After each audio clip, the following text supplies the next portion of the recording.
Hi, my name is Nicole Malone, and I would like to invite you into the world of Nicole Malone Entertainment. We are very excited about the future of this company and about the productions we are planning for the next few years. First, we're not just about film or television. We're doing productions, we're doing plays, and we want to take you kind of behind the scenes on where we're going to go next. When I first got the call to write the biopic of Emmett Till and his amazing mother, at first I was a little taken back because I really wanted to do the story justice. As anyone knows, historically, Emmett Till was brutally murdered at 14 years old, murdered and lynched for whistling at a white woman. And this story happened in 1955, and I'm thinking, when they asked me, could I do the story justice? And it's such a prolific story, and it's sadly still timely with so many people dying on the streets and by different things like police brutality, that I really wanted to just make the story powerful.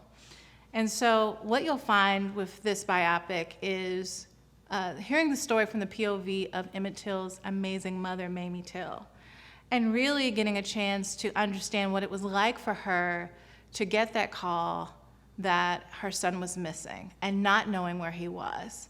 And then, as it happened to so many black mothers over the period of hundreds of years, many times they'd try to find their child and couldn't find them, and they just end up just giving up. But Mamie Till, she was not going to give up. She was going to fight until she found out where her son was. And so she did, and she traveled that long road from Chicago, Illinois, to Mississippi to find her son, and then when she did, she fought to get justice for his murder. So this film and this biopic is not just a story about the brutal murder of a young innocent boy whose dreams were taken from him, but about redemption for a mother who lost everything, who lost her only child and never had another child again, and about her finding peace within the storm. As a writer, you don't just want to tell a story. You don't want to just tell an African-American story. You want to tell a human story. You want us to tell a story that is able to connect with everyone of all races. And I think that what's good about what I write is you can see yourself in every character, no matter what race you are. And I'm excited about some of these films, some of these projects, some of these television characters. For instance, I have a show called Welcome to the Good Life I'm very excited about, which is about my amazing nephew, who is blonde-haired, blue-eyed. He is now 13 years old, but he was 8 when he came into our life. And he brings us so much joy. And he is going to see the Black experience from a different lens than other white people. And I think what's amazing about that is it kind of brings everyone together. And it's an amazing story about basically a man, just a man, whether he's white or Black, but he is white in this case, who comes back and brings his wife to his Black family and wants to move back into his neighborhood where he grew up in Detroit. And it's a funny experience where you stop seeing necessarily just the Black experience or the white experience. You just see experiences. You see laughter, you see family, you see joy. And Welcome to the Good Life is a story about realness. It's a story about the differences that Black people go through than white people. It's a difference between us driving and not being sure if we're going to get pulled over by police, no matter how much money we make. And also the story of the son who stays with the Black family and understands it and doesn't leave them and stays with them and holds their hand through it. It's a story of humanism. It's a story of family. It's a story of love. Welcome to the Good Life.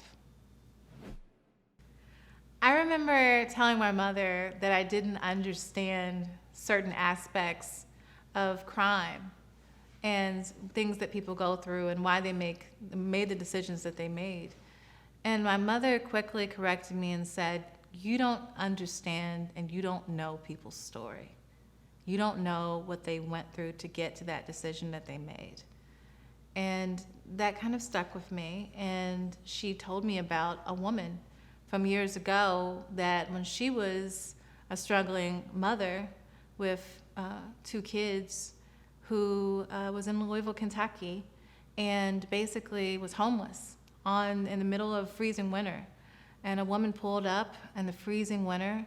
Her name was Della, and she basically took care of them, gave her a place to stay, kept my brother's fingers were frostbitten, and fed them.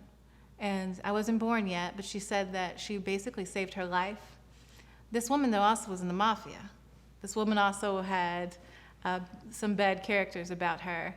And I wanted to write a story kind of about her, the angel and the hero, but also the hero and the villain.